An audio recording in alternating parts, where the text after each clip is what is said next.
Since the dawn of time, humans have shaped shadows into stories, creatures that roamed the edges of our understanding. From frozen peaks to burning deserts, myths carried meaning where science had no name. These are the tales of awe, fear, and wonder, the world's 100 mythical creatures and the truths that birthed them. Chapter 1. In the frozen north, the Wendigo roams, a spirit of hunger born from endless winter and human greed. Legends say it was once a man who turned to cannibalism, cursed to wander forever starving. Its eyes glow with hunger. Its voice echoes like the wind through dead trees. A haunting reminder. Some hungers are never meant to be fed. Chapter 2. The phoenix burns, dies, and rises again. Fire as renewal, not destruction.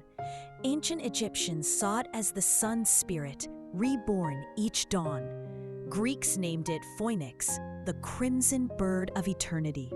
Science sees it as the symbol of energy transformation. Matter never truly dies, it changes form, a fiery cycle that mirrors the stars themselves. Chapter 3. In Greek myth, Medusa's gaze could turn men to stone. Once beautiful, she was cursed by Athena for desecration. Her snakes hissed with rage, each one alive with venomous life. Modern eyes see her as defiance, punished for power. Her story isn't about monsters, but how fear creates them. Chapter 4. From Japan's misty forests comes the kitsune, the fox spirit of wit and transformation. Each tale it grows marks another century of wisdom. They trick, protect, and sometimes love humans. Folklore meets quantum thought. Form and identity aren't fixed. They shift like light. The kitsune dances between truth and illusion. Chapter 5. The kraken sleeps beneath the sea, a titan of ancient fear. Nordic sailors swore its arms could drag ships into the abyss. Perhaps they saw giant squids, unknown then, monstrous now. Myth met biology deep in dark oceans. The kraken became proof of how mystery fuels imagination more than sight ever could. Starlight owes its shape to something that never shines, the unseen sculptor of cosmic fire. Chapter 6. The Dragon, symbol of chaos, wisdom, and fire. In the east, it brings rain and fortune. In the west, it guards gold and power. Every culture shaped it differently, yet the science aligns. Humanity's shared fascination with reptiles, storms, and the primal fear of dominance. The dragon is evolution's echo, scaled in myth. Chapter 7. Mermaids, the sea's mysterious voices. Sailors told of beauty that lured them to ruin. But their origins trace back to Syrian goddess Atargatis, half fish, half divine. Some think it's misidentified manatees seen through salt-stung eyes. Myth is perception blurred by longing, an ocean mirroring the mind's own depths. Chapter 8. The Griffin, lion's strength, beagle's sight. Born in ancient Persia, it symbolized divine guardianship. Its wings soared between heaven and earth, bridging two realms. In nature, the idea reflected predator synergy, strength and vision unified.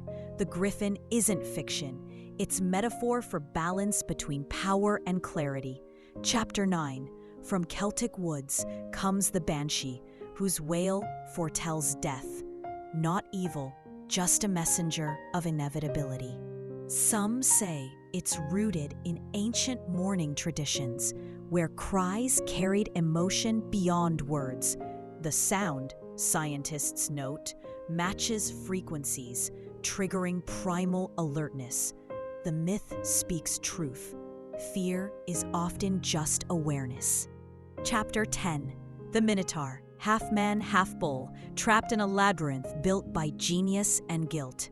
A symbol of humanity's battle with its own instincts. The maze isn't just walls, it's the mind. Science calls it duality, logic versus impulse. Every legend of the Minotaur is a map of the human psyche, drawn in myth. Chapter 11. From the snowy Himalayas comes the Yeti, massive, silent, and elusive. Locals call it the wild man of the mountains. Early explorers found footprints too large for any bear. Science suggests misidentified fauna, but myths remember more. A guardian spirit of untouched nature, reminding humans that some peaks aren't meant to be conquered. Chapter 12. The Basilisk, born from the serpent's egg hatched by a rooster. Its breath kills, its gaze burns. Medieval scholars described it as nature's weapon, life turned toxic. Some see it as the metaphor of corruption, beauty twisted into death. Science would later find parallels in venom evolution, where defense becomes destruction. Chapter 13. From Egypt's sands comes the Sphinx, lion's body, human face, eternal riddle. What walks on 4 legs in the morning? It asked humanity to think, not fight. The Sphinx represents intellect guarding power. Even today, its eyes watch the desert like memory itself, silent, knowing that mystery keeps wisdom alive. Chapter 14.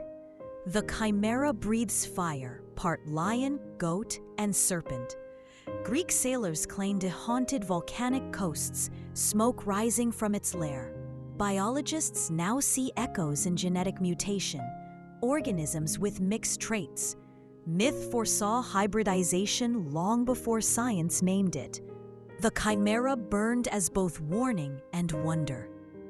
Chapter 15. In Celtic lore, the Selkie sheds her seal skin to walk as a woman. Men who hide her skin trap her between worlds. The myth speaks of freedom, of belonging to both sea and shore. Psychology finds truth here. The Selkie is the soul's longing for identity, lost and found. Chapter 16. From the deserts of Arabia comes the roc, a bird vast enough to lift elephants. Marco Polo claimed it real. Its myth likely rose from sightings of extinct giant eagles. For ancient minds, it symbolized dominance of sky over earth. The roc's wings beat through time. Imagination's wind still carries it. Chapter 17. Pegasus, the white-winged horse born from Medusa's blood, soared into Olympus. The Greeks saw it as freedom made flesh. Today, astrophysics borrows its name for constellations, proof that myth and science share the same sky. Pegasus remains the symbol of elevation through creation, the flight of thought itself. Chapter 18. The Hydra, serpent of Lerna, grew 2 heads for every one cut off. Hercules faced it, knowing brute force meant multiplication. Biologists later saw cellular parallels, regeneration, survival. The Hydra teaches a timeless lesson. Destroy without understanding, and the problem returns stronger. Nature always rewrites its losses. Chapter 19. The Golem of Prague, shaped from clay and life-giving words, served to protect the oppressed. It embodied creation through language, words as power.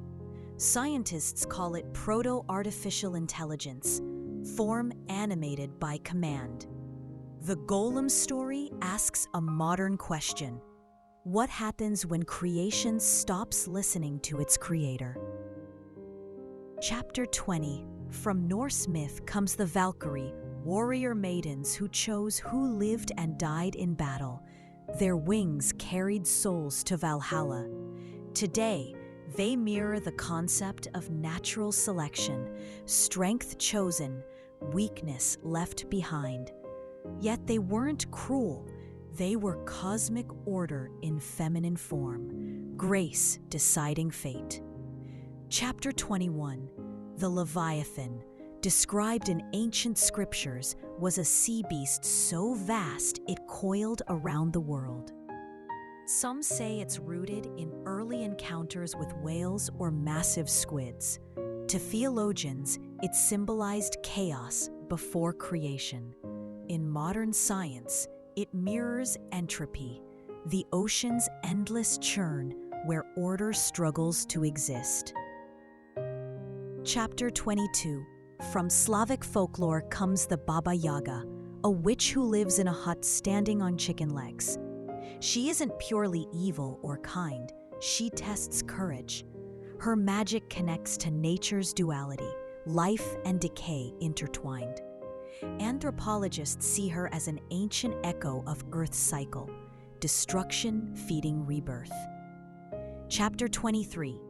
The Thunderbird of Native American legend could summon storms with a single flap. It brought both rain and lightning, creation and destruction. Scientists suggest the myth arose from fossil discoveries of giant prehistoric birds. But for tribes, it remained sacred balance, power wielded only by those who respect the sky. Chapter 24. In Greek myth, the sirens sang songs that led sailors to shipwreck. Their beauty was irresistible, but deadly.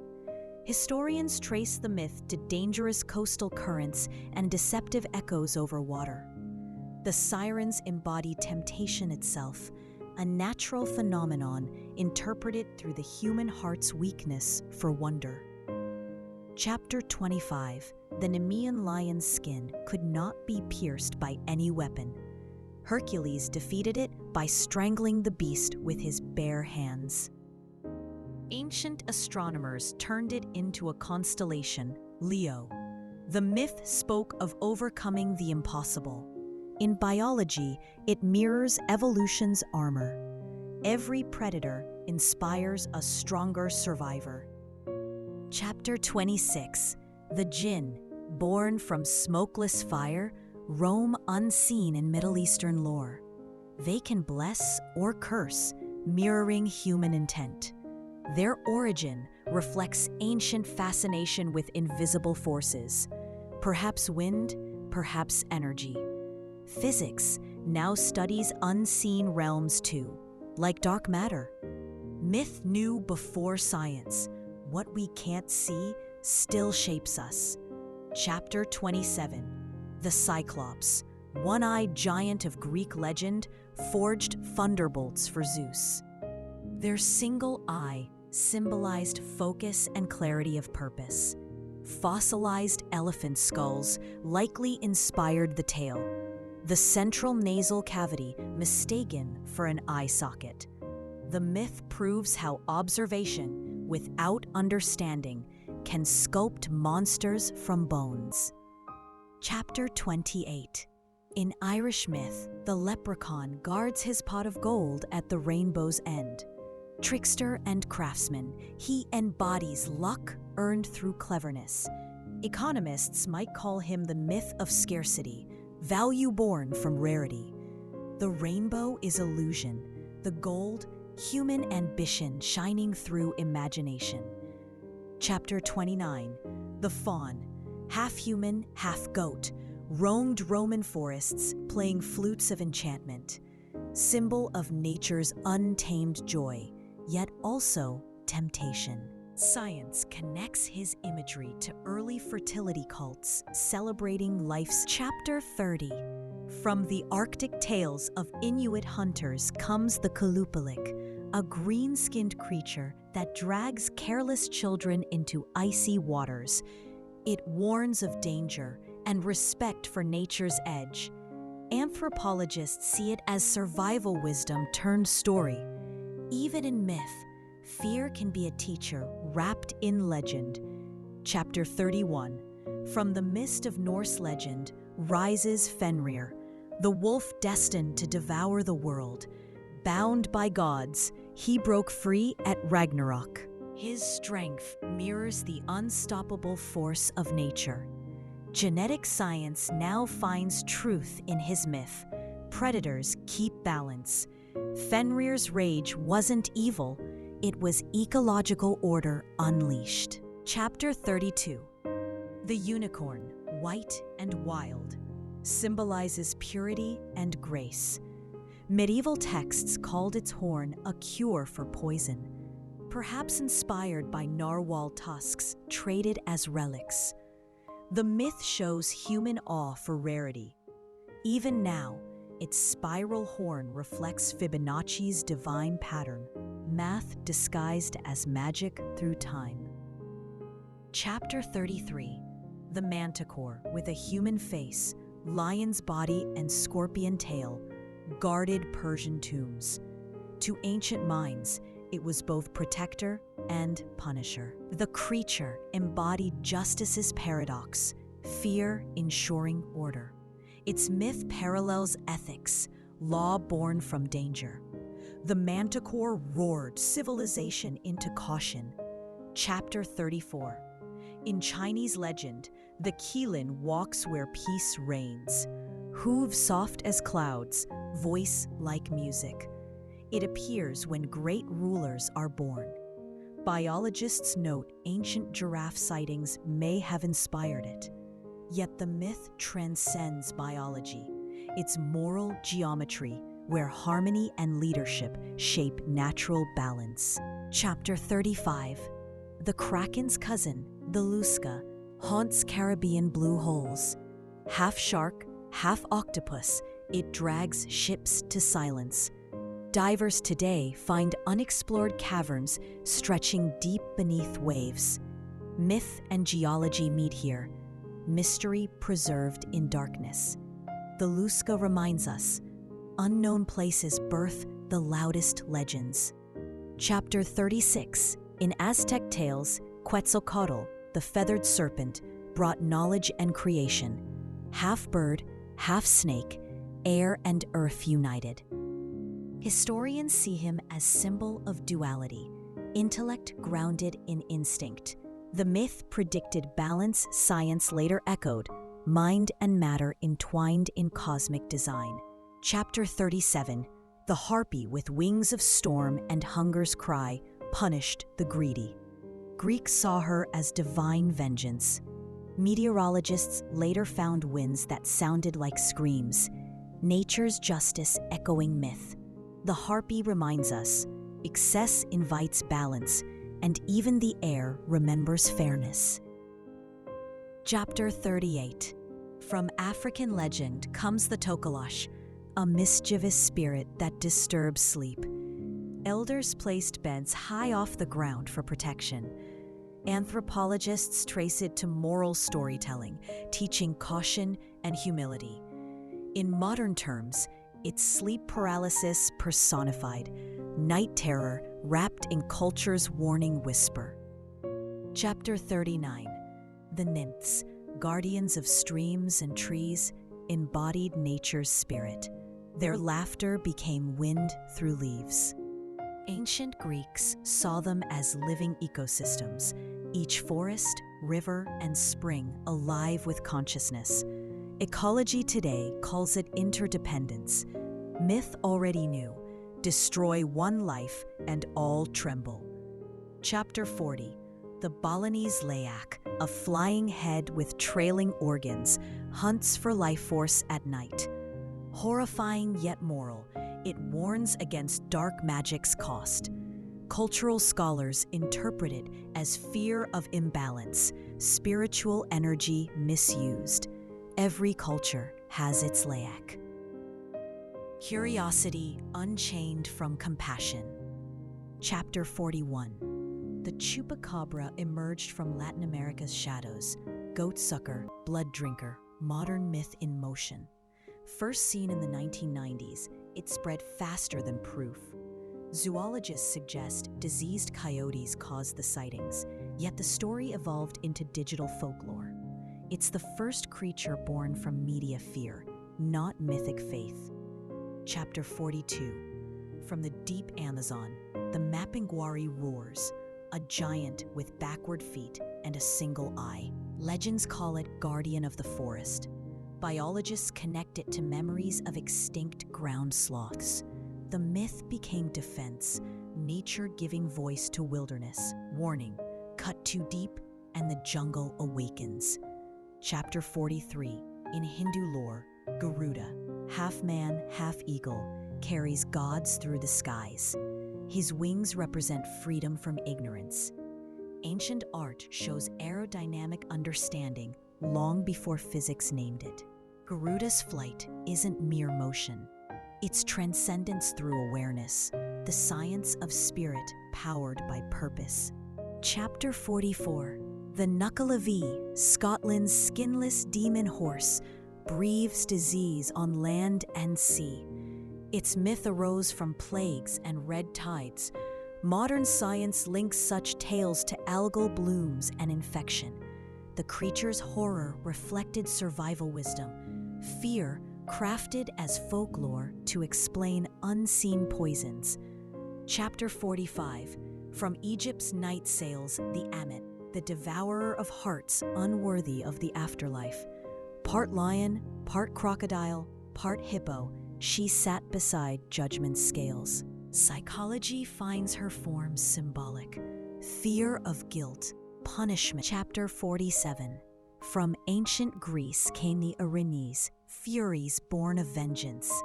Their eyes burned with justice unmet.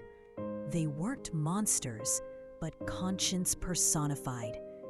In neuroscience, guilt activates the same pain centers as physical harm.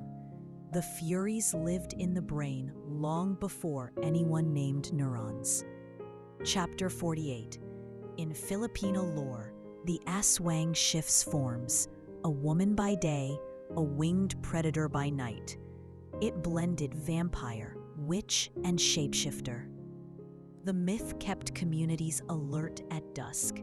Anthropologists say it guarded morality through fear. Evolution calls it pattern recognition, seeing danger before it hunts you. Chapter 49. From Chinese myth, the Bai Zai spoke every creature's name and weakness. It taught emperors to protect humanity. Today, databases do the same, cataloging nature's code. The Bai Zai was mythic data science, a beast of wisdom ensuring survival through knowledge. Chapter 50.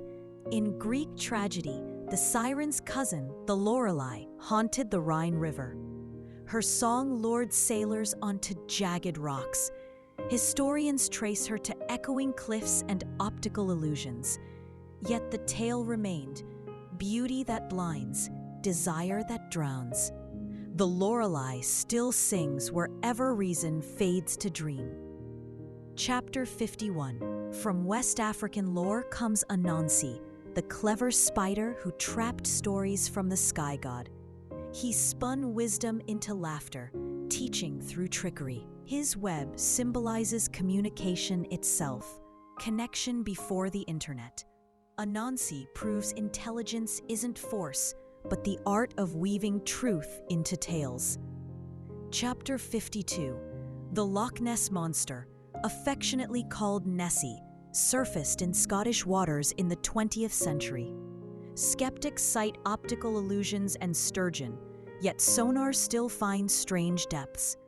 The myth endures not for proof, but possibility, science's reminder that discovery begins with belief. Chapter 53. In Greek myth, Echidna birthed monsters, the Hydra, Chimera, Cerberus. Half woman, half serpent, she was chaos made fertile. Biologically, she mirrors the idea of mutation, nature experimenting. Every species owes existence to such chaos. Echidna was evolution's whisper in mythic form. Chapter 54. The Baku, from Japanese legend, devours nightmares. Children called its name to erase bad dreams. Neuroscience explains it now. psychological comfort can calm fear. Yet myth gave shape to healing before therapy existed. The Baku proves imagination can mend the mind. Chapter 55. The rock reappears in Arabian tales, massive enough to blot out the sun. Travelers like Sinbad swore it real. Fossil evidence hints at extinct giant birds once roaming Madagascar. The rock reminds us myths often start as memories the earth simply buried. Chapter 56.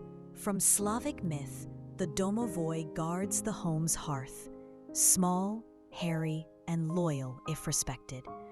Anthropologists see it as ancient psychology, turning unknown creaks and whispers into companionship. In essence, the domovoi represents humanity's wish to make fear familiar. Chapter 57. In Mesoamerican myth, Camazotz, the bat god, ruled darkness and sacrifice. His image, half human, half bat, inspired awe and terror. Archaeologists connect it to vampire bats discovered in sacred caves. Myths like Camazotz show early respect for the unseen creatures shaping ecosystems at night. Chapter 58. The fairy, delicate yet powerful, ruled Celtic forests unseen. Scientists link fairy sightings to bioluminescent fungi glowing among trees. Myth interpreted light as life. Fairies became the poetry of observation. Science still chases the same spark in nature's hidden glow. Chapter 59. The Kraken's Arctic kin, the Akorokamui, terrorized Japanese fishermen. It glowed red in the sea. Marine biology later revealed bioluminescent squid emitting crimson flashes. The myth's terror was just light science hadn't named yet. Sometimes monsters are simply mysteries in motion. Chapter 60. In Norse tales, Sleipnir, Odin's eight-legged horse, could cross worlds. Each leg symbolized the 8 realms of existence. Physics later found parallel universes, echoes of this cosmic travel. Sleipnir galloped through myth and quantum thought alike, carrying gods and ideas beyond dimension. Chapter 61. From native Alaskan legend comes the Kushtaka, a shape-shifting otterman who lures lost sailors with laughter. Some say it saves, others say it steals souls. Psychologists link it to auditory hallucinations in isolation. The Kushtaka is myth's warning. Even kindness can disguise chaos. Chapter 62. In Greek myth, Cerberus guards the underworld's gate. 3 heads, 1 body, loyal to death. Symbol of boundaries and protection. It kept souls in place. Biology mirrors the idea in the immune system. Fierce guardians, controlling what enters or escapes. Cerberus was anatomy turned allegory. Chapter 63. The Naga, serpent spirits from Hindu and Buddhist lore, lived between worlds, water and earth. They brought rain, fertility, and balance. Their duality reflects fluid dynamics itself, power shaped by flow. The Naga taught that life's strength is not resistance, but movement. Chapter 64. From Inuit mythology, Sedna reigns as goddess of the sea. Betrayed and broken, she birthed marine life from her severed fingers.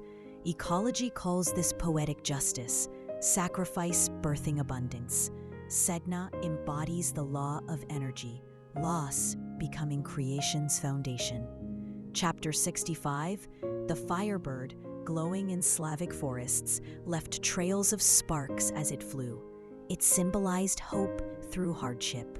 Physicists now find its metaphor in bioluminescence and combustion, the art of light transforming energy. The firebird is both physics and faith, beauty reborn from struggle. Chapter 66. In Celtic legend, the Dullahan rides headless through the night, carrying its own skull. Its arrival marks death, yet it harms no one unjustly. Historians trace it to pre-Christian fertility rites symbolizing cycles. Even in horror, the Dullahan balanced death with renewal. Chapter 67. From Japanese myth, the Tengu perched on mountain peaks, red-faced and winged. Once feared as demons, later revered as protectors. Anthropologists view them as guardians of sacred nature. Their flight reflected human duality. Pride turned purpose, chaos turned wisdom. Chapter 68. The Lamia, cursed queen of Greece, devoured children out of grief. Ancient myths called her a monster, but psychology reads trauma, pain reshaped by myth. Her eyes never closed. A symbol of insomnia born from loss, Lamia shows how sorrow becomes story to survive. Chapter 69. From the Caribbean, the Sukuyan sheds her skin to fly as fire at night. Villagers burned salt to reveal her hiding place. Scientists see truth in the symbolism. Energy transformed, plasma imagined as spirit. The Sukuyan glows where folklore meets physics. Chapter 70. The Hippogriff, born of horse and griffin, symbolized the impossible made real. Medieval poets invented it to represent unattainable love. In genetics, hybrids rarely survive, but the idea persists, imagination filling nature's gaps. The hippogriff proves that creativity outflies biology. Chapter 71.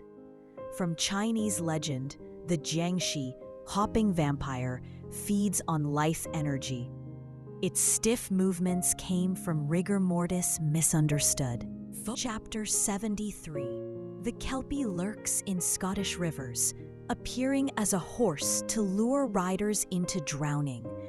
Historians say it warned children from dangerous waters. In essence, the Kelpie was public safety through story. Evolution using myth to protect life long before law did. Chapter 74. From Egyptian lore, the Bennu bird rose from the Nile's firelight. It inspired the Greek phoenix myth. Scholars connect it to herons nesting near creation temples, symbol of rebirth. It mirrored the sun's cycle. The Bennu was cosmology sung through wings. Chapter 75. The Yowie, Australia's giant wild man, mirrors the Yeti's legend. Aboriginal tales describe it as Earth's original guardian. Zoologists think it reflects early encounters with megafauna. The Yowie reminds humanity of what came before and what wilderness still remembers. Chapter 76. In Greek myth, the Pegasus' sibling, Chrysaor, was born from Medusa's blood too, golden blade in human form. Few recall him, yet he symbolizes potential within tragedy. Physics name. Chapter 79. The basilisk's cousin, the cockatrice, was said to hatch from a snake's egg incubated by a rooster. Medieval alchemists used its legend to symbolize transformation. Chemistry's modern mirror, reaction through imbalance. The cockatrice was myth's version of unstable fusion. Chapter 80. From Irish legend, the puka brings luck or ruin depending on how it's treated. It takes any form, horse, goat, or shadow. Behavioral science finds truth in it. Environment responds to intent. The puka was psychology before definition, kindness measured by consequence. Chapter 81. From Greek lore, the satyr wandered forests, half man, half goat, driven by joy and instinct. He symbolized the natural pulse of life unrestrained. Ancient plays used him to expose truth through humor. Neuroscience now calls it dopamine, the brain's own forest of wild delight. Chapter 82. The Thunderbird's shadow appears again in Pacific Northwest art. Etched in totems, wings spanning generations. Anthropologists say it represents balance between sky and tribe. Its thunder parallels the sound of heartbeats in drums. The thunderbird became rhythm, myth turned pulse of community. Chapter 83, Oni of Japan, horned demons of red and blue, punished the wicked. They came from Buddhist tales warning against ego and cruelty. Psychologists interpret them as projections of guilt. In essence, the Oni isn't evil, it's conscience painted in flame. Chapter 84, from Norse myth, Jörmungandr, the world serpent, encircles the ocean. When it moves, tides rise. Scientists see parallels in tectonic motion, Earth shifting beneath pressure. The myth taught cosmic cause and effect long before physics named it. Jörmungandr is balance coiled in infinity. Chapter 85. In Greek tales, the fates spun every life's thread. One wove, one measured, one cut. Today, DNA plays the same role, molecules weaving identity. The fates foresaw genetics through metaphor. Choice may exist, but pattern still defines the loom. Chapter 86. From Middle Eastern lore, the Simurgh, vast bird of wisdom, nested in the tree of knowledge. Each feather symbolized a soul. Persian poets later turned it into enlightenment's guide. The Simurgh wasn't many. It was one reflected in all, unity through biology's mirror of shared origin. Chapter 87. The Kraken's legend echoes in Polynesian tales of the Tenifa, guardian of rivers and seas. Some destroy, some protect. Geologists link it to undersea earthquakes. Myth simply gave the ocean a name for its tremors. The Taniwha roared from fault lines long before science listened. Chapter 88. The bunyip, haunting Australian billabongs, cried through the night. Early settlers described it as half seal, half beast. Paleontology later uncovered fossils of giant amphibians nearby. The bunyip was memory embedded in land, ancient life echoing through storytelling. Chapter 89. From Greek myth, the griffin guarded divine treasure, gold symbolizing the sun. Its eyes burned like sunrise over sand. Archaeology links it to ancient art merging eagle and lion. Even now, the griffin embodies balance, power guided by vision, predator shaped by purpose. Chapter 90. The Draugr of Norse saga rose from burial mounds, guarding wealth. Undeath represented greed refusing to rest. Sociologists call it moral economics, hoarding toned curse. The Draugr's lesson endures. What you cling to in life, you may carry beyond it. Chapter 91. From Chinese myth, the Mo, a black beast that devoured nightmares, was believed to cleanse evil dreams. Scholars link it to ancient panda descriptions, sacred and rare. The Mo symbolized emotional purification. Even now, dreams are therapy, fear consumed to restore peace. Chapter 92. In Greek lore, the harpy's sister, the Stymphalian bird, rained deadly feathers upon heroes. Hercules drove them away with sound. Acoustics in myth, waves as weapon. Science echoes the tale. Vibration can move matter. Even chaos obeys rhythm when courage listens closely. Chapter 93. The Barong, from Balinese mythology, dances against the demon Rangda, good and evil locked in eternal motion. Anthropologists see ritualized psychology, community acting out balance. Barong isn't victory, it's harmony performed, a living symbol that darkness is meant to dance, not dominate. Chapter 94, from Norse myth, Sleipnir's offspring, Loki's other child, Hel, ruled the underworld. Half beauty, half decay, she governed neutrality, not punishment. Theology and thermodynamics agree. Energy doesn't vanish, it changes form. Hel's realm was transition, not end, entropy told through myth. Chapter 95. In Celtic folklore, the Cluracan haunts wine cellars, drunk yet protective. Often confused with leprechauns, he symbolizes moderation through excess. Psychologists might call it escapism, seeking control through indulgence. The Cluracan laughed so humanity could remember when to stop.